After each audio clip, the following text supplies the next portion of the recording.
अंधेरे जंगल में आग की लपटों के बीच एक राजकुमारी की चीख गूंज रही थी। उसके चारों ओर खूंखार डाकुओं का घेरा था और मौत उसकी आंखों में झांक रही थी। लेकिन उसी पल एक छाया अंधेरे से उभरी, एक ऐसा डाकू जिसकी आंखों में दया थी और दिल में एक भूली हुई शराफत। महाराज देवेंद्र सिंह की इकलौती बेटी राजकुमारी अनन्या अपने पिता की आंखों का तारा थी। उसका रूप ऐसा था कि चांद भी शर्मा जाए और उसकी बुद्धिमत्ता की चर्चा दूर दूर तक फैली हुई थी। महल की ऊंची दीवारों के भीतर पली बढ़ी अनन्या ने कभी जीवन की कठोरता नहीं देखी थी। उसके कोमल हाथों ने कभी कांटे नहीं छुए थे और उसकी आंखों ने कभी भूख का दर्द नहीं देखा था। लेकिन नियति को कुछ और ही मंजूर था। उस दिन अनन्या अपनी सहेलियों के साथ राजमहल के बाहर एक मंदिर जा रही थी। सुबह की धूप में उसका सोने का रथ चमक रहा था और रास्ते में फूल बिछे हुए थे। लेकिन जंगल के रास्ते में अचानक पेड़ों की घनी झाड़ियों से तीरों की बौछार हुई, रक्षकों की चीखें, घोड़ों की हिनहिनाहट, और फिर सब कुछ खून और धुएं में डूब गया। अनन्या की आंखों के सामने एक एक करके उसके सभी रक्षक गिर गए। भय से कांपती हुई राजकुमारी रथ से कूदकर जंगल की ओर भागी। पीछे से डाकुओं की गर्जना आ रही थी। घने जंगल में अनन्या बिना रुके भागती रही। कांटे उसके कोमल पैरों को छेद रहे थे, शाखाएं उसके रेशमी वस्त्रों को फाड़ रही थी, लेकिन डर ने उसे रुकने नहीं दिया। घंटों भागने के बाद जब अंधेरा घिरने लगा, तब उसे एहसास हुआ कि वो पूरी तरह रास्ता भटक चुकी है। चारों ओर सिर्फ पेड़ थे, जंगली आवाजें थी और डर का अंधकार था। थकी हारी अनन्या एक पेड़ के नीचे बैठ गई और फूट फूट कर रोने लगी। उसने कभी सोचा भी नहीं था कि एक दिन वो इस तरह अकेली और असहाय होगी। रात के अंधेरे में जंगल और भी डरावना लग रहा था। दूर से भेड़ियों की हुआ आ रही थी और पास ही किसी जानवर के चलने की आवाज। अनन्या की सांसें रुक रही थी। तभी अचानक झाड़ियों में हलचल हुई और 3-4 डाकू वहां प्रकट हुए। उनकी काली दाढ़ियां, खूंखार आंखें और हाथों में चमकती तलवारें। अनन्या की चीख निकल गई, देखो देखो, राजकुमारी मिल गई। काला नाम का एक मोटा डाकू हंसते हुए बोला, महाराज बड़ी फिरौती देंगे इसके लिए। फिरौती से पहले तो थोड़ा मजा ले लेते हैं, शेर सिंह नाम के दूसरे डाकू ने गंदी मुस्कान के साथ कहा और अनन्या की ओर बढ़ा। अनन्या पीछे हटती गई, लेकिन उसकी पीठ पेड़ के तने से लग गई। डाकू और करीब आया। उसकी सांसों से शराब की दुर्गंध आ रही थी। अनन्या ने आंखें बंद कर ली और भगवान को पुकारा। लेकिन तभी एक तेज आवाज गूंजी, रुक जाओ। सभी ने मुड़कर देखा। अंधेरे में से एक लंबा सा आदमी बाहर आया। उसके चेहरे पर काला कपड़ा बंधा हुआ था, लेकिन उसकी आंखें तेज और तीखी थी। उसके हाथ में एक लंबी तलवार थी जो चांदनी में चमक रही थी। वीर, तू यहां क्या कर रहा है? काला ने गुस्से से पूछा। ये हमारा शिकार है, ये औरत है, शिकार नहीं, वीर ने ठंडी आवाज में कहा। और हम डाकू हैं, राक्षस नहीं। तू हमें सिखाएगा कि डाकू कैसे बनते हैं? शेर सिंह गुर्राया। तू भूल गया कि किसकी टोली में है? भागवान सरदार के आदेश के खिलाफ जाएगा तो गर्दन उड़ जाएगी तेरी। वीर ने अपनी तलवार उठाई। भागवान सरदार ने कहा था कि औरतों और बच्चों पर हाथ नहीं उठाना। ये उन्हीं के नियम के खिलाफ है। तीसरा डाकू जग्गा हंसा। सरदार को तो हम संभाल लेंगे, पहले तू रास्ते से हट। नहीं, वीर ने दृढ़ता से कहा और अनन्या के सामने आकर खड़ा हो गया। शेर सिंह ने अपनी तलवार निकाली। तो मरने को तैयार है? एक रंडी के लिए अपनी जान देगा? वीर की आंखों में आग भड़क उठी। अगले ही पल उसकी तलवार हवा में घूमी और शेर सिंह की तलवार उसके हाथ से छिटक कर दूर जा गिरी। वीर इतनी तेजी से लड़ा कि तीनों डाकू समझ ही नहीं पाए कि क्या हुआ। काला जमीन पर गिर गया, उसके कंधे से खून बह रहा था। जग्गा भागने लगा और शेर सिंह जमीन पर बैठकर अपने हाथ पर पट्टी बांधने लगा। भाग जाओ यहां से, वीर ने गरज कर कहा, और सरदार से कह देना कि वीर ने तुम्हें भगाया है। अगर किसी को आपत्ति है तो सामने आए। तीनों डाकू लड़खड़ाते हुए वहां से भाग गए। जंगल में फिर से सन्नाटा छा गया। वीर ने अपनी तलवार म्यान में रखी और अनन्या की ओर मुड़ा। राजकुमारी अभी भी डर से कांप रही थी। उसकी आंखों में आंसू थे। डरो मत, वीर ने धीमी आवाज में कहा, मैं तुम्हें नुकसान नहीं पहुंचाऊंगा। अनन्या ने कांपती आवाज में पूछा, तुम कौन हो? एक डाकू, वीर ने कहा, लेकिन हर डाकू खूंखार नहीं होता। कुछ मजबूरी में डाकू बनते हैं। अनन्या ने पहली बार गौर से उसे देखा। उसकी आंखों में एक अजीब सी चमक थी। वे आंखें किसी डाकू की नहीं लग रही थी। उसकी आवाज में एक तहजीब थी जो सामान्य डाकुओं में नहीं होती। तुमने मुझे बचाया क्यों? अनन्या ने पूछा। वीर चुप रहा, फिर बोला, क्योंकि कुछ चीजें गलत होती हैं, चाहे डाकू करे या राजा, और मैं गलत चीजें नहीं होने देता। तभी दूर से आवाजें आई। बहुत सारे लोग जंगल में आ रहे थे। मशालों की रोशनी दिख रही थी। ये भागवान सरदार की टोली है, वीर ने कहा। मेरे साथियों ने उन्हें बुला लिया होगा। अब बहुत खतरा है। तो क्या होगा? अनन्या घबरा गई। वीर ने एक पल सोचा, फिर उसने अनन्या का हाथ पकड़ा। भागना होगा। मेरे साथ चलोगी? अनन्या ने उस अजनबी डाकू को देखा जिसने अभी अभी उसकी जान बचाई थी। उसके पास और कोई विकल्प नहीं था। उसने सिर हिलाया। वीर ने उसका हाथ कसकर पकड़ा और दोनों घने जंगल में भागने लगे। पीछे से आवाजें करीब आ रही थी। डाकुओं की चीखें, गालियां, धमकियां, लेकिन वीर रुका नहीं। वो जंगल के हर रास्ते से परिचित था। वो अनन्या को लिए पेड़ों के बीच से, झाड़ियों में से, पानी की धाराओं को पार करते हुए भागता रहा। अनन्या के पैरों में दर्द हो रहा था, सांस फूल रही थी, लेकिन वीर का हाथ इतना मजबूत था कि उसे लगा वो गिरेगी नहीं। घंटों भागने के बाद वे एक गुफा के पास पहुंचे। वीर ने अंदर झांका और फिर अनन्या को अंदर ले गया। गुफा छोटी थी लेकिन सुरक्षित। बाहर से किसी को दिखाई नहीं देती थी। यहां कुछ देर रुकना होगा, वीर ने कहा। सुबह तक वे हमें ढूंढते रहेंगे, फिर हम आगे बढ़ेंगे। अनन्या गुफा के एक कोने में बैठ गई। उसके पूरे शरीर में दर्द था। कपड़े फटे हुए थे, पैरों में खून लग गया था। वो फिर से रोने लगी। वीर उसके पास आया और अपनी पोटली से एक कपड़ा निकाला। रो मत, उसने कहा, सब ठीक हो जाएगा। कैसे ठीक होगा? अनन्या रोते हुए बोली, मैं अपने महल से इतनी दूर हूं।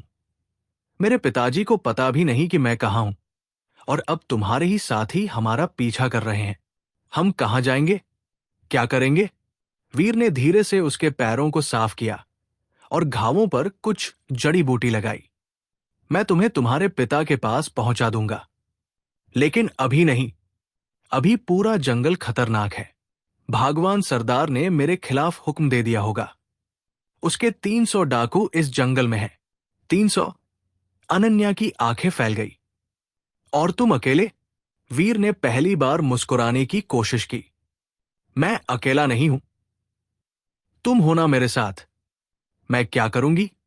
अनन्या ने कहा, मुझे तो लड़ना भी नहीं आता। लड़ना ही सब कुछ नहीं होता, वीर ने कहा। जिंदा रहना भी एक कला है, और मैं तुम्हें सिखाऊंगा। रात बीतती गई। गुफा के बाहर ठंडी हवा चल रही थी। दूर से कभी कभी भेड़ियों की आवाज आती थी। अनन्या डर से सिकुड़ी बैठी थी। वीर ने गुफा के मुंह पर कुछ झाड़ियां लगा दी ताकि अंदर की रोशनी बाहर न जाए।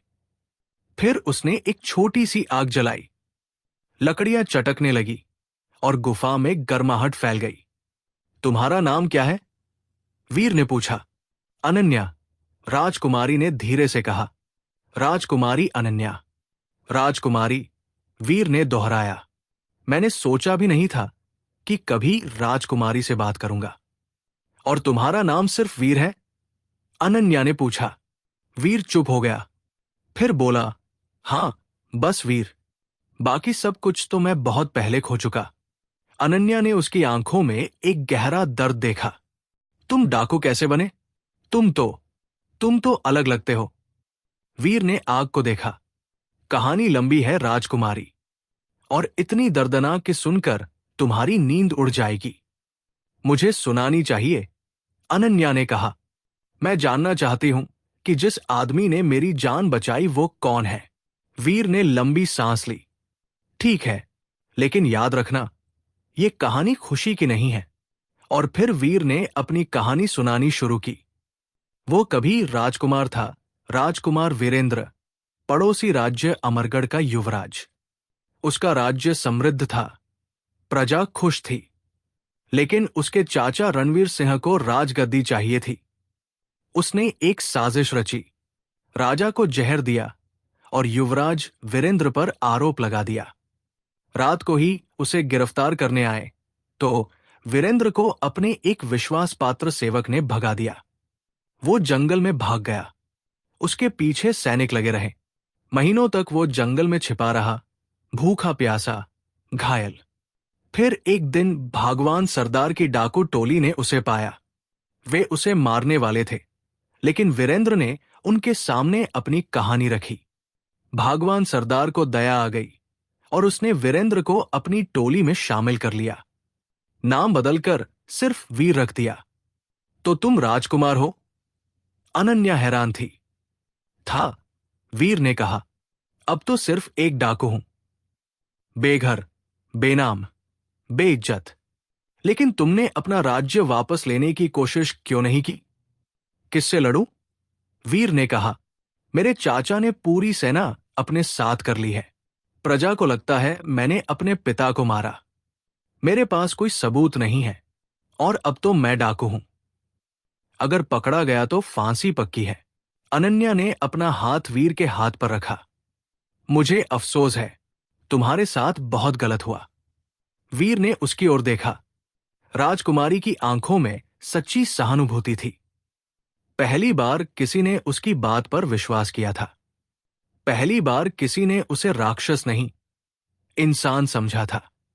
अब सो जाओ, वीर ने कहा। सुबह हमें फिर चलना होगा। लंबा सफर है। अनन्या आग के पास लेट गई। वीर ने अपना कोट उतारकर उसे ओढ़ा दिया। राजकुमारी ने शुक्रिया कहा और आंखें बंद कर ली। थकान इतनी थी कि कुछ ही देर में वो सो गई। वीर गुफा के मुंह पर बैठकर बाहर देखता रहा।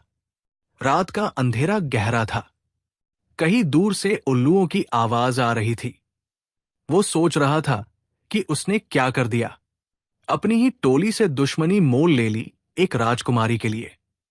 लेकिन जब उसने अनन्या की डरी हुई आंखें देखी थी तो उसे अपने उसी पल की याद आ गई जब वो खुद डरा हुआ और असहाय था। वो किसी और को उसी दर्द से नहीं गुजरने दे सकता था।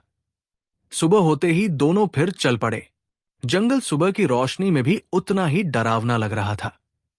हर आवाज पर अनन्या चौंक जाती थी, लेकिन वीर आगे बढ़ता जा रहा था। उसे जंगल का हर रास्ता पता था। वो जानता था कि कहां पानी मिलेगा, कहां फल मिलेंगे और कहां से डाकुओं का खतरा हो सकता है। दोपहर तक वे एक झरने के पास पहुंचे। अनन्या ने बड़ी लालच से पानी पिया। वीर ने कुछ जंगली फल तोड़े और उसे दिए। ये खाओ, उसने कहा। आज शायद यही खाना मिले। अनन्या ने फल खाए। वे महल के फलों जैसे मीठे नहीं थे, लेकिन भूख में सब अच्छा लगता है। उसने कभी सोचा नहीं था कि एक दिन वो जंगल में बैठकर जंगली फल खाएगी। तभी अचानक झाड़ियों में खड़खड़ाहट हुई। वीर ने तुरंत अपनी तलवार निकाल ली। अनन्या डर गई, लेकिन झाड़ियों से एक हिरण बाहर आया। वो पानी पीने आया था। वीर ने तलवार नीची कर ली। बस एक हिरण है, लेकिन अगले ही पल हिरण भाग गया और फिर झाड़ियों से 5-6 डाकू बाहर आए। उनके हाथों में तलवारें और भाले थे। मिल गया, एक डाकू चिल्लाया। वीर यहां है। वीर ने अनन्या का हाथ पकड़ा। भागो। दोनों फिर से भागने लगे। पीछे से डाकू दौड़ते हुए आ रहे थे। तीर छूटने लगे। एक तीर वीर के कंधे को छूता हुआ निकल गया। खून की एक धार बन निकली, लेकिन वीर रुका नहीं। वो अनन्या को लिए भागता रहा। जंगल घना होता जा रहा था। पेड़ों की शाखाएं चेहरे पर लग रही थी, जड़ें पैरों में अड़ रही थी, लेकिन रुकना मौत को बुलावा देना था। अचानक सामने एक खाई आ गई। गहरी, चौड़ी खाई। नीचे पानी की तेज धार बह रही थी। अब क्या करें? अनन्या ने घबराकर पूछा। वीर ने पीछे देखा। डाकू करीब आ गए थे। सामने खाई थी। कोई रास्ता नहीं था। कूदना होगा, वीर ने कहा। क्या? अनन्या की सांसें रुक गई। मैं नहीं कूद सकती। कूदना होगा, वीर ने उसकी आंखों में देखा। मुझ पर विश्वास करो। और अगले ही पल वीर ने अनन्या का हाथ कसकर पकड़ा और दोनों खाई में कूद गए। हवा में गिरते हुए अनन्या की चीख गूंज गई। फिर धम की आवाज के साथ दोनों पानी में गिरे। ठंडा पानी, तेज धार। अनन्या डूबने लगी, लेकिन वीर ने उसे पकड़े रखा। धार उन्हें बहाकर ले जा रही थी। वीर एक हाथ से अनन्या को पकड़े था और दूसरे हाथ से तैरने की कोशिश कर रहा था। उसके कंधे से खून बह रहा था। पानी ठंडा था। सांस लेना मुश्किल हो रहा था, लेकिन वो अनन्या को छोड़ नहीं सकता था। काफी देर बाद धार कुछ धीमी हुई। वीर ने किनारे की ओर तैरना शुरू किया। आखिरकार वे किनारे पर पहुंचे और दोनों वहीं गिर पड़े। सांस फूल रही थी। पूरा शरीर थक गया था। अनन्या खांसते हुए बोली, हम बच गए। वीर ने आसमान की ओर देखा और हंसा। हां, बच गए। फिलहाल तो। अनन्या भी हंस पड़ी। पहली बार जंगल में आने के बाद वो हंसी थी। वीर को भी हंसता देखकर अजीब लगा। शायद ये पहला पल था जब दोनों को लगा कि शायद वे वाकई बच सकते हैं। धूप ढलने लगी थी। वीर और अनन्या एक पुराने पेड़ के नीचे बैठे थे। दोनों के कपड़े अभी भी गीले थे। वीर के कंधे पर अनन्या ने पत्तों से पट्टी बांध दी थी। घाव गहरा नहीं था, लेकिन दर्द कर रहा था। तुम्हें दवा की जरूरत है, अनन्या ने चिंता से कहा। संक्रमण हो सकता है। जंगल में दवा भी मिल जाती है, वीर ने कहा। बस सही जड़ी बूटी ढूंढनी पड़ती है। वीर उठा और आसपास देखने लगा। कुछ देर बाद वो कुछ पत्तियां और जड़ें लेकर आया। उसने उन्हें पत्थर पर पीसा और घाव पर लगा लिया। तुम्हें इतना सब कैसे पता है? अनन्या ने पूछा। जंगल में रहकर सीखा, वीर ने कहा। जब महल नहीं रहता, डॉक्टर नहीं रहते, तो खुद को ही सब सीखना पड़ता है। अनन्या ने चारों ओर देखा। जंगल अनंत लग रहा था। हम कितने दिन में महल पहुंचेंगे? वीर ने सोचा। अगर सीधे चले तो 5-6 दिन, लेकिन सीधे नहीं चल सकते। भागवान के डाकू हर जगह हैं। हमें घूम कर जाना होगा। 10-12 दिन लग सकते हैं। 10-12 दिन? अनन्या के चेहरे पर घबराहट आ गई। इतने दिन हम जंगल में कैसे रहेंगे? वैसे ही जैसे आज रहे, वीर ने कहा। एक दिन के बाद दूसरा दिन। बस जिंदा रहना है। लेकिन खाना, पानी, सोने की जगह सब मिल जाएगा। वीर ने उसकी आंखों में देखा। मैं हूं ना तुम्हारे साथ। मैं तुम्हें कुछ नहीं होने दूंगा। अनन्या ने उस डाकू को देखा जो कभी राजकुमार था। उसकी आंखों में एक अजीब सा विश्वास था। पहली बार अनन्या को लगा कि शायद वो सच में बच जाएगी। रात हुई तो वीर ने फिर आग जलाई। इस बार उसने 2 मछलियां भी पकड़ी थी, जो पास की नदी में मिली थी। उसने उन्हें भूनकर अनन्या को दिया। खाओ, उसने कहा। ताकत चाहिए होगी। अनन्या ने संकोच से मछली उठाई। महल में तो हमेशा सोने की थाली में खाना आता था। यहां कोई थाली नहीं, कोई चम्मच नहीं, सिर्फ हाथ से पकड़कर खाना था। लेकिन भूख ने सब संकोच खत्म कर दिया। उसने मछली खाई। स्वाद अजीब था, लेकिन भूख में स्वादिष्ट लगा। खाना खाने के बाद दोनों आग के पास बैठ गए। रात की ठंड बढ़ रही थी। आग की लपटें नाच रही थी और उनकी परछाइयां पेड़ों पर कांप रही थी। तुम्हें डर नहीं लगता? अनन्या ने पूछा। किस बात का? जंगल का, जानवरों का, अंधेरे का। वीर ने आग को देखा। शुरू में लगता था, बहुत, लेकिन फिर समझ आया कि जंगल के जानवर उतने खतरनाक नहीं जितने महल के इंसान। जानवर सिर्फ भूख लगने पर हमला करते हैं, इंसान लालच, नफरत, ईर्ष्या के लिए मारते हैं। अनन्या को उसकी बात समझ आई। उसने भी महल में राजनीति देखी थी। कितने लोग झूठ बोलते थे, धोखा देते थे, सिर्फ सत्ता के लिए। क्या तुम कभी अपना राज्य वापस पाना चाहते हो? अनन्या ने पूछा। वीर चुप हो गया। लंबी देर बाद बोला, हर रात सपने में देखता हूं, अपने पिता को, अपने महल को, अपनी प्रजा को। लेकिन यह सिर्फ सपना है। हकीकत में मैं कुछ नहीं कर सकता। क्यों नहीं कर सकते? अनन्या ने कहा। तुम इतने बहादुर हो, इतने समझदार हो, तुम लड़ सकते हो। किससे? वीर ने कहा। मेरे चाचा के पास पूरी सेना है। मेरे पास क्या है? एक टूटी तलवार और जख्मी शरीर। तुम्हारे पास सच है, अनन्या ने कहा, और सच की ताकत सबसे बड़ी होती है। वीर ने अनन्या को देखा। राजकुमारी की आंखों में एक चमक थी। शायद वो सही कह रही थी। शायद अभी भी उम्मीद थी। पहले तुम्हें सुरक्षित पहुंचाना है, वीर ने कहा। बाकी बाद में सोचेंगे। रात गहराती गई। अनन्या सो गई, लेकिन वीर जागता रहा। उसे पहरा देना था। जंगल में कभी भी कोई खतरा आ सकता था। अगली सुबह दोनों फिर चल पड़े। इस बार रास्ता कुछ आसान था। घने जंगल की जगह अब खुले मैदान आने लगे थे। दूर पहाड़ दिखाई दे रहे थे। उन पहाड़ों के पार तुम्हारा राज्य है, वीर ने कहा। अगर हम पहाड़ पार कर ले तो बच जाएंगे। लेकिन पहाड़ों तक पहुंचना आसान नहीं था। बीच में एक गांव पड़ता था, और वीर जानता था कि भगवान के डाकू उस गांव में भी घूमते रहते हैं। हमें गांव से बचकर निकलना होगा, वीर ने कहा। अगर किसी ने देख लिया तो मुसीबत हो जाएगी। लेकिन किस्मत को कुछ और ही मंजूर था। जैसे ही वे गांव के करीब पहुंचे, अनन्या को तेज बुखार आ गया। ठंडे पानी में गिरने और रात की ठंड ने उसे बीमार कर दिया था। मुझे मुझे बहुत ठंड लग रही है, अनन्या कांपते हुए बोली। वीर ने उसके माथे पर हाथ रखा। बुखार तेज था। जड़ी बूटी से काम नहीं चलेगा। दवा चाहिए थी। गांव में जाना पड़ेगा, वीर ने सोचते हुए कहा।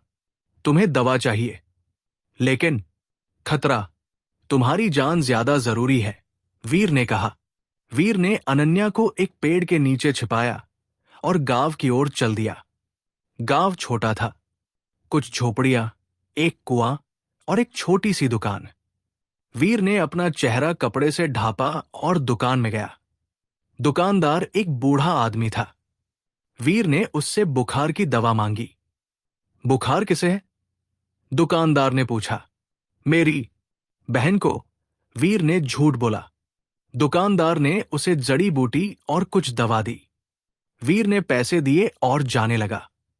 लेकिन तभी दुकान के बाहर से आवाजें आईं। सुना है वीर इधर ही है कहीं, एक डाकू की आवाज थी। भागवान सरदार ने इनाम रखा है उसे पकड़ने पर। वीर सतर्क हो गया। उसने पीछे के दरवाजे से निकलने की कोशिश की, लेकिन तभी दो डाकू वहां आ गए। ये रहा, एक डाकू चिल्लाया। वीर यहां है। वीर ने तलवार निकाली। लड़ाई शुरू हो गई। वीर अकेला था और डाकू 4-5 थे। वो बहादुरी से लड़ा, लेकिन संख्या ज्यादा थी। एक डाकू ने पीछे से उसके सिर पर प्रहार किया। वीर लड़खड़ाया, लेकिन गिरा नहीं। उसने घूमकर उस डाकू को घायल कर दिया। लेकिन तभी दूसरे डाकू ने उसकी पीठ पर तलवार मारी। वीर को तेज दर्द हुआ। खून बहने लगा। फिर भी वीर लड़ता रहा। उसे अनन्या के पास वापस जाना था। उसे दवा पहुंचानी थी। वो नहीं हार सकता था। उसने एक के बाद एक डाकू को गिरा दिया। आखिरी डाकू डरकर भाग गया। वीर लड़खड़ाते हुए गांव से बाहर निकला। उसकी पीठ से खून बह रहा था। सांस फूल रही थी, लेकिन हाथ में दवा थी। वो अनन्या के पास पहुंचा। अनन्या ने जब उसे खून से लथपथ देखा तो डर गई। ये क्या हुआ? कुछ नहीं। वीर ने मुस्कुराने की कोशिश की। बस छोटी सी लड़ाई। उसने अनन्या को दवा दी, फिर खुद वही गिर पड़ा। अनन्या ने घबराकर उसे सहारा दिया। तुम्हें भी दवा चाहिए? अनन्या ने कहा। तुम्हारा घाव। पहले तुम ठीक हो जाओ। वीर ने कहा। मैं ठीक हूं। लेकिन वो ठीक नहीं था। घाव गहरा था और खून बहुत बह गया था। वीर की आंखें बंद होने लगी। अनन्या डर गई। नहीं, आंखें मत बंद करो, मेरे साथ बात करो। वीर ने धीरे से कहा। थक गया हूं बहुत, सो मत जाओ। अनन्या रोने लगी। प्लीज, तुम नहीं मर सकते। तुम्हारे बिना मैं क्या करूंगी? वीर ने उसकी ओर देखा।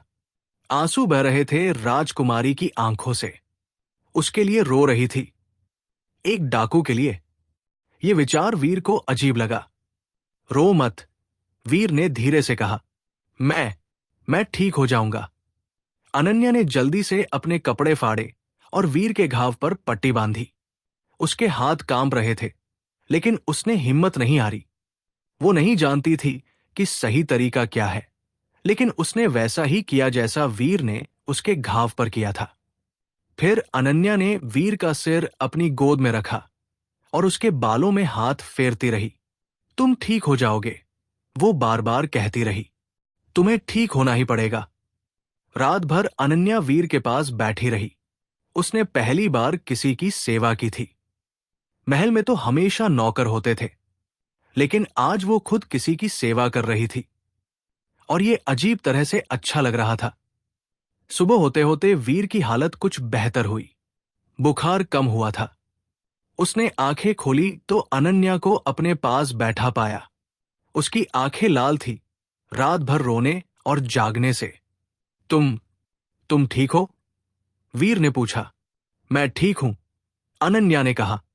तुम्हारी दवा ने काम किया, लेकिन तुम्हें आराम करना चाहिए। नहीं, वीर उठने की कोशिश करने लगा। हमें चलना होगा।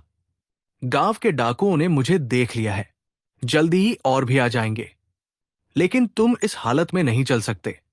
चलना होगा, वीर ने दृढ़ता से कहा। रुकना मतलब मौत। अनन्या ने वीर को उठने में मदद की। दोनों धीरे धीरे चलने लगे। वीर लड़खड़ा रहा था, लेकिन अनन्या ने उसे सहारा दिया। पहली बार राजकुमारी किसी डाकू का सहारा बन रही थी।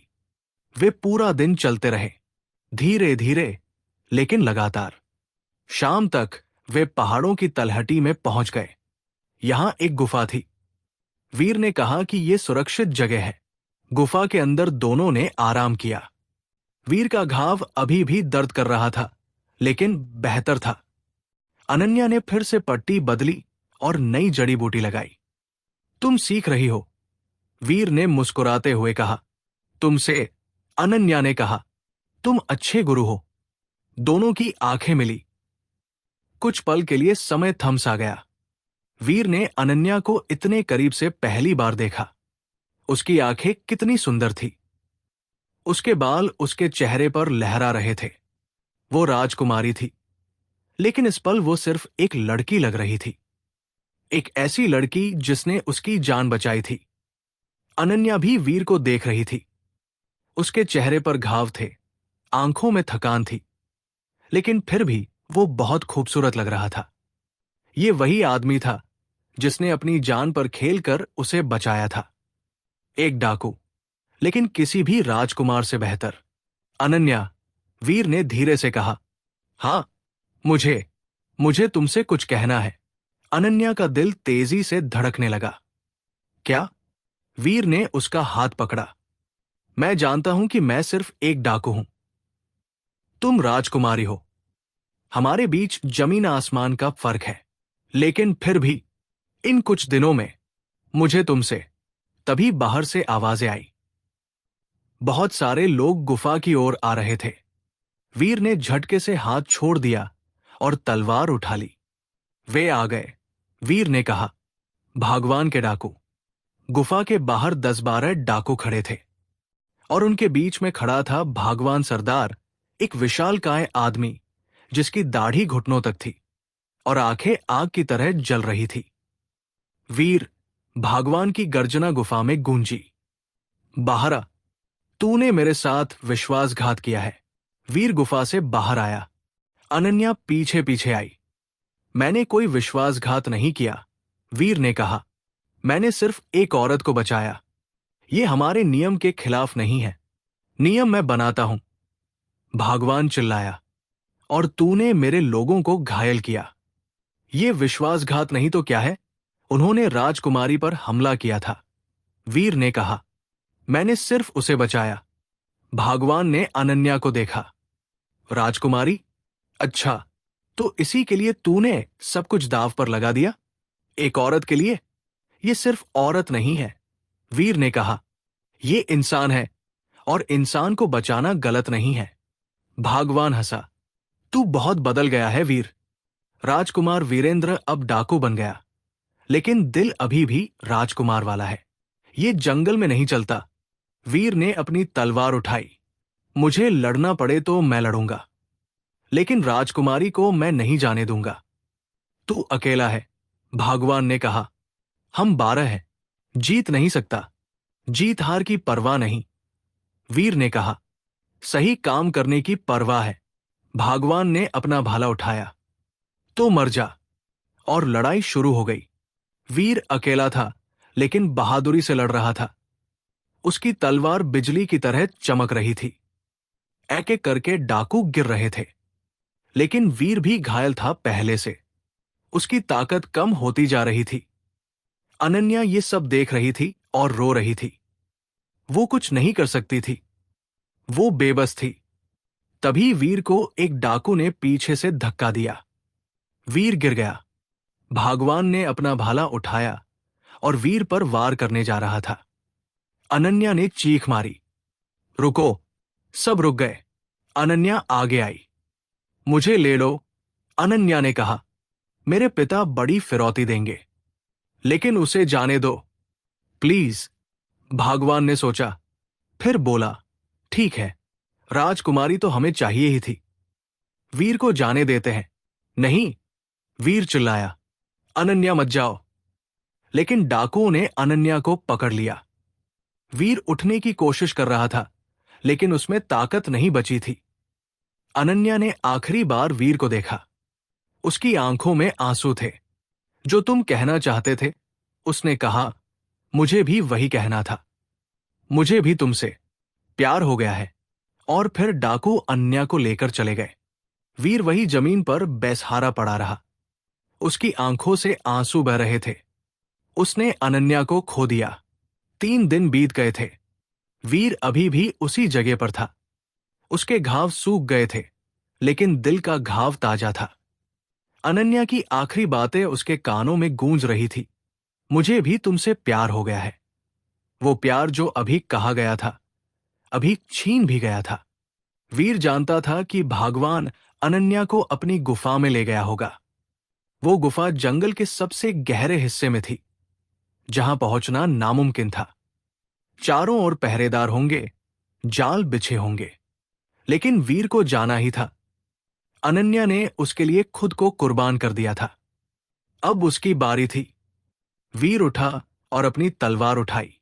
घाव अभी भी दर्द कर रहे थे, लेकिन दर्द से बड़ा था प्यार। वो चल पड़ा भगवान की गुफा की ओर। रास्ता खतरनाक था, लेकिन वीर को हर पत्थर, हर पेड़, हर मोड़ याद था। वो 2 साल तक इसी जंगल में रहा था। जंगल के रास्ते में उसे 2-3 डाकुओं का सामना करना पड़ा, लेकिन वीर की तलवार इतनी तेज थी कि वे समझ भी नहीं पाए। कुछ को वीर ने बेहोश किया, कुछ भाग गए। वीर को सिर्फ एक ही मकसद था, अनन्या तक पहुंचना। दूसरी रात वीर भगवान की गुफा के पास पहुंच गया। गुफा के बाहर 10-12 पहरेदार खड़े थे। अंदर जाना असंभव लग रहा था, लेकिन वीर ने एक योजना बनाई। उसने पत्थर उठाए और दूर फेंके। आवाज सुनकर कुछ पहरेदार उस ओर दौड़े। वीर चुपचाप दूसरी तरफ से गुफा में घुस गया। गुफा के अंदर अंधेरा था। मशालें जल रही थी और उनकी रोशनी में परछाइयां डरावनी लग रही थी। वीर धीरे धीरे आगे बढ़ा। उसे पता था कि अनन्या को गुफा के सबसे अंदर वाले हिस्से में रखा गया होगा। तभी उसे एक आवाज सुनाई दी। अनन्या की आवाज। मैं तुम्हें कुछ नहीं बताऊंगी। अनन्या की आवाज कमजोर लग रही थी, लेकिन दृढ़ थी। मेरे पिता तुम्हें कुछ नहीं देंगे। फिर भगवान की गर्जना गूंजी। राजकुमारी, तुम समझती नहीं हो। हम डाकू हैं। हम वो सब कुछ कर सकते हैं जो तुम सोच भी नहीं सकती। फिरौती भेजना ही होगा तुम्हारे पिता को। वीर का खून खौल गया। वो तेजी से उस कमरे की ओर बढ़ा जहां से आवाजें आ रही थी। कमरे के बाहर दो पहरेदार खड़े थे। वीर ने बिना आवाज किए दोनों को बेहोश कर दिया और दरवाजा खोल दिया। कमरे के अंदर अनन्या एक कोने में बैठी थी। उसके हाथ बंधे हुए थे। भगवान उसके सामने खड़ा था। कमरे में 3-4 और डाकू भी थे। वीर, भगवान हैरान रह गया। तू यहां कैसे पहुंचा? अनन्या को छोड़ दो, वीर ने तलवार उठाते हुए कहा। आखिरी बार कह रहा हूं। भगवान हंसा। तू अकेला है, हम 5 हैं। पागल हो गया है क्या? प्यार में पागल होना ही पड़ता है, वीर ने कहा। अनन्या की आंखें चमक उठीं। वीर आया था, उसके लिए आया था। भगवान ने अपनी तलवार निकाली। तो आज तेरा अंत हो जाएगा। लड़ाई शुरू हो गई। इस बार वीर पहले से तैयार था। उसका हर वार सटीक था। एक एक करके डाकू गिरते गए। भगवान भी घायल हो गया। वीर की तलवार उसके कंधे पर लगी। मार डाल मुझे, भगवान ने कहा। खत्म कर दे, वीर ने तलवार रोक दी। मैं हत्यारा नहीं हूं। तुमने मुझे शरण दी थी जब मुझे जरूरत थी। उस एहसान को मैं नहीं भूल सकता, लेकिन गलत काम भी नहीं होने दूंगा। भगवान ने वीर को देखा। उसकी आंखों में सम्मान था। तू सचमुच अलग है वीर। राजकुमार था, राजकुमार ही रहेगा। जा, ले जा अपनी राजकुमारी को, और दोबारा इस जंगल में मत आना। वीर ने अनन्या के बंधन काटे। अनन्या उठी और वीर की बाहों में गिर गई। दोनों ने एक दूसरे को कसकर पकड़ लिया। कोई शब्द नहीं था, सिर्फ एहसास था। तुम आ गए। अनन्या रो रही थी। मुझे लगा। शांत, वीर ने उसके बाल सहलाए। अब सब ठीक है, हम साथ हैं। दोनों गुफा से बाहर निकले। इस बार किसी ने उन्हें नहीं रोका।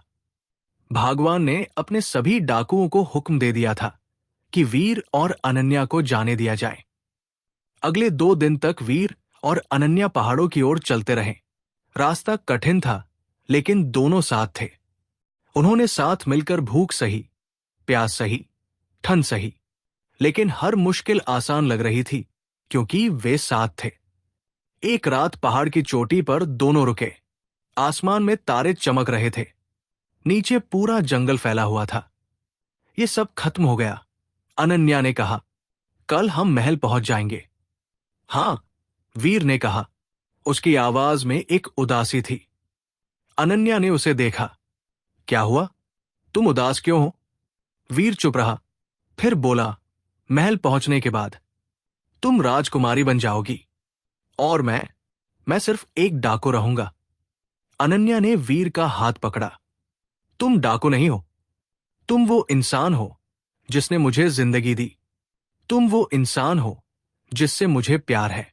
लेकिन तुम्हारे पिता, मेरे पिता समझेंगे, अनन्या ने कहा, और नहीं समझेंगे तो मैं उन्हें समझाऊंगी। मैं तुम्हें नहीं छोड़ सकती वीर। वीर ने अनन्या को देखा। उसकी आंखों में दृढ़ता थी। वो सचमुच अलग थी। वो सिर्फ राजकुमारी नहीं थी, वो एक मजबूत औरत थी। मुझसे शादी करोगी? वीर ने पूछा। अनन्या मुस्कुराई। हां, 1000 बार हां। दोनों ने एक दूसरे को गले लगाया। तारों भरे आसमान के नीचे, पहाड़ की चोटी पर, दो दिलों ने एक होने का वादा किया। अगली सुबह वे महल पहुंचे। महाराज देवेंद्र सिंह अपनी बेटी को देखकर रो पड़े। उन्होंने अनन्या को गले लगाया और फिर वीर की ओर देखा। ये कौन है? महाराज ने पूछा। यही है जिसने मुझे बचाया, अनन्या ने कहा। पिताजी, इनका नाम वीर है। ये असल में राजकुमार वीरेंद्र है, अमरगढ़ के असली उत्तराधिकारी। महाराज चौंक गए। राजकुमार वीरेंद्र? लेकिन सुना था तुम। मैं निर्दोष हूं महाराज, वीर ने कहा। मेरे चाचा ने मेरे पिता को मारा और मुझ पर आरोप लगाया। मैं सच साबित नहीं कर पाया। महाराज ने वीर को गौर से देखा, फिर अनन्या को देखा। और तुम क्या चाहती हो बेटी? मैं वीर से शादी करना चाहती हूं, अनन्या ने साफ शब्दों में कहा। उन्होंने मेरी जान बचाई, मुझे उनसे प्यार हो गया है। महाराज ने लंबी सांस ली, फिर मुस्कुराए। जिस इंसान ने मेरी बेटी की जान बचाई, उससे बड़ा कोई नहीं। और अगर मेरी बेटी उससे प्यार करती है तो मुझे कोई आपत्ति नहीं। वीर और अनन्या की आंखों में खुशी के आंसू आ गए। लेकिन महाराज ने कहा, पहले हमें तुम्हारा राज्य वापस दिलाना होगा। तुम निर्दोष हो ये साबित करना होगा। मैं आपकी मदद करूंगा, महाराज ने कहा। हम अमरगढ़ जाएंगे और सच्चाई उजागर करेंगे। अगले महीने तैयारी हुई। महाराज देवेंद्र सिंह ने अपनी सेना के साथ अमरगढ़ का रुख किया। वीर भी साथ था। अनन्या भी जाना चाहती थी, लेकिन महाराज ने मना कर दिया। अमरगढ़ पहुंचकर महाराज ने रणवीर सिंह से मुलाकात की। उन्होंने कहा कि उन्हें राजकुमार वीरेंद्र के बारे में सच जानना है। रणवीर घबरा गया। महाराज देवेंद्र सिंह बहुत ताकतवर राजा थे। उनसे दुश्मनी मोल लेना खतरनाक था। महाराज ने पूरे दरबार में सबूत पेश किए।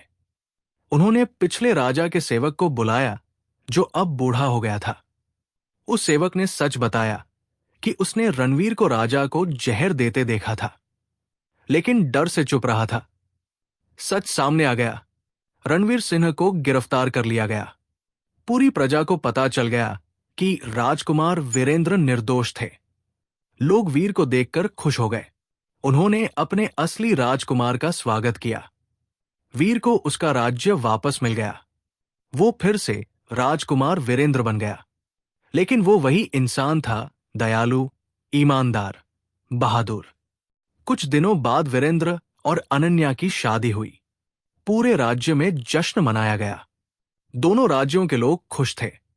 एक ऐसी प्रेम कहानी जो जंगल में शुरू हुई थी, महल में पूरी हुई। शादी के बाद अनन्या अमरगढ़ की रानी बन गई। वीरेंद्र राजा बने। दोनों ने मिलकर राज्य की सेवा की। उन्होंने प्रजा का ख्याल रखा, गरीबों की मदद की, न्याय दिया। लेकिन समय के साथ एक बदलाव आने लगा। अनन्या, जो पहले बहुत सरल और दयालु थी, अब बदलने लगी थी। महल के ऐशो आराम में रहते रहते वो अपनी जड़ें भूलने लगी। जब भी कोई गरीब या जंगल में रहने वाला महल में आता, अनन्या उसे जंगली कहने लगी। एक दिन एक गरीब औरत महल में मदद मांगने आई। उसके कपड़े फटे हुए थे, बाल बिखरे हुए थे। अनन्या ने उसे देखा और नाक भौं सिकोड़ ली। इन जंगलियों को महल में क्यों आने दिया? अनन्या ने सेवकों से कहा, इन्हें बाहर निकालो। वीरेंद्र वही खड़ा था। उसने ये सब सुना। उसका दिल टूट गया। ये वही अनन्या थी जिसने जंगल में उसके साथ दिन बिताए थे, जिसने जंगली फल खाए थे, जमीन पर सोई थी। उस रात वीरेंद्र ने अनन्या से बात की। तुमने उस औरत को जंगली क्यों कहा? वीरेंद्र ने पूछा। क्योंकि वह थी, अनन्या ने बेपरवाही से कहा। देखा नहीं कैसी लग रही थी? अनन्या, वीरेंद्र ने उसका हाथ पकड़ा। क्या तुम्हें याद नहीं? जंगल में तुम भी ऐसी ही लग रही थी। फटे कपड़े, बिखरे बाल। क्या तुम भी जंगली थी? अनन्या चुप हो गई। और मैं? वीरेंद्र ने कहा, मैं डाकू था। क्या मैं भी जंगली था? अनन्या की आंखों में आंसू आ गए। नहीं, मेरा मतलब। तुम्हारा मतलब क्या था? वीरेंद्र ने कहा, अनन्या, जंगल ने हमें मिलाया था। उन जंगली दिनों ने हमें सिखाया कि इंसान कपड़ों से नहीं, दिल से बड़ा होता है। और आज तुम वही भूल रही हो? अनन्या रोने लगी। मुझसे गलती हो गई। मैं नहीं जानती कब मैं इतनी बदल गई। वीरेंद्र ने उसे गले लगाया। महल में रहकर अपनी जड़ें नहीं भूलनी चाहिए। हम राजा रानी हैं, लेकिन पहले इंसान हैं, और हर इंसान बराबर है, चाहे वो महल में रहे या जंगल में। अनन्या ने सिर हिलाया। तुम सही कह रहे हो, मुझे माफ कर दो। अगले दिन अनन्या ने उस गरीब औरत को बुलाया और उससे माफी मांगी। उसने उसकी मदद की, और उस दिन से अनन्या ने फैसला किया कि वह कभी किसी को उसकी हालत से नहीं आकेगी। वीरेंद्र और अनन्या ने साथ मिलकर राज्य में बदलाव लाए। उन्होंने गरीबों के लिए घर बनवाए, जंगल में रहने वालों के लिए स्कूल खोले, हर किसी को बराबर का सम्मान दिया। धीरे धीरे अमरगढ़ सबसे खुशहाल राज्य बन गया। साल बीतते गए। वीरेंद्र और अनन्या के 3 बच्चे हुए। उन्होंने अपने बच्चों को भी वही सिखाया जो उन्होंने जंगल में सीखा था: दया, साहस और इंसानियत। कभी कभी वीरेंद्र और अनन्या उस पहाड़ पर जाते जहां उन्होंने पहली बार एक दूसरे से प्यार का इजहार किया था। वे वहां बैठकर पुराने दिनों को याद करते, उन दिनों को जब वे सिर्फ 2 इंसान थे, जंगल में, खतरों से घिरे, लेकिन प्यार से भरे। क्या तुम्हें कभी पछतावा होता है? एक दिन अनन्या ने पूछा कि तुमने एक डाकू को बचाने के लिए अपनी जान खतरे में डाल दी। वीरेंद्र मुस्कुराया। मैं डाकू नहीं था, मैं सिर्फ खोया हुआ राजकुमार था। और तुमने मुझे सिर्फ बचाया नहीं, तुमने मुझे जिंदगी दी, प्यार दिया, खुद दिया। और तुम्हें? वीरेंद्र ने पूछा। पछतावा है कि तुमने एक राजकुमारी का जीवन छोड़कर जंगल में भटकना स्वीकार किया? अनन्या ने उसका हाथ पकड़ा। वो जंगल ही था जहां मैंने असली जिंदगी देखी। वो जंगल ही था जहां मैंने सीखा कि इंसान होना क्या होता है। और सबसे बड़ी बात, वो जंगल ही था जहां मुझे तुम मिले। दोनों ने एक दूसरे को देखा और मुस्कुराए। उनकी कहानी खत्म नहीं हुई थी। ये तो बस शुरुआत थी। एक ऐसी शुरुआत जो जंगल की आग में जन्मी थी और महल के सिंहासन पर फली फूली थी। सूरज ढल रहा था। आसमान नारंगी और गुलाबी रंगों से रंग गया था। वीरेंद्र और अनन्या वहीं बैठे थे, हाथों में हाथ डाले, आसमान को देखते हुए। 2 दिल, एक प्यार और एक कहानी जो हमेशा के लिए अमर हो गई थी। एक ऐसी कहानी जो बताती थी कि प्यार किसी भी सीमा को तोड़ सकता है, किसी भी मुसीबत को पार कर सकता है, और सबसे जरूरी, प्यार इंसान को बदल सकता है, बेहतर इंसान बना सकता है। और यही था राजकुमारी अनन्या और राजकुमार वीरेंद्र की कहानी का अंत। एक खूबसूरत अंत जो असल में एक नई शुरुआत था।